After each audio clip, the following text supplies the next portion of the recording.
আসসালামু আলাইকুম। Visa option থেকে আমি হাসান বলছিলাম। সাম্প্রতিক সময়ে আমাদের একটি কানাডা সাকসেস নিয়ে কথা বলার জন্য আপনাদের সামনে আমি এসেছি। তো সাম্প্রতিক সময়ে ফাহমিদা ম্যামের আমরা কানাডার ভিসাটি খুব অল্প সময়ের মধ্যে পেয়েছি। সো আমরা একটু জানবো ম্যামের কাছে যে আমাদের কাছে তার এক্সপেরিয়েন্সটা কেমন ছিল কানাডা ভিসার। ম্যাম আসসালামু আলাইকুম। ম্যাম আপনি যদি আমাদের একটু দর্শককে জানাতেন যে আমাদের কাছে যখন আপনি কানাডা ফাইলটা প্রসেস করেন আপনার এক্সপেরিয়েন্সটা কেমন ছিল? আমাদের একটু দর্শককে একটু জানাবেন। আমার আপনাদের এখানে আমি তো এসেছি, আমার বোনও করেছে। জি, তো সবকিছু স্মুথলি হয়েছে আর খুব তাড়াতাড়ি যাক হয়েছে। আলহামদুলিল্লাহ। হ্যাঁ, ম্যামের বোনও আমাদের মাধ্যমে কানাডার ভিসাটি করেছে।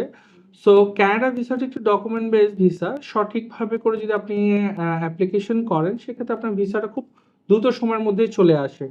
সো আপনারা যারা কানাডার ভিসাটি করতে চাচ্ছেন as soon as possible এর মধ্যে আপনারা সরাসরি চলে আসতে পারেন ভিসা হেল্প সেন্টারে। ভিসা হেল্প সেন্টার আছে আপনাদের অপেক্ষায়। Thank you so much.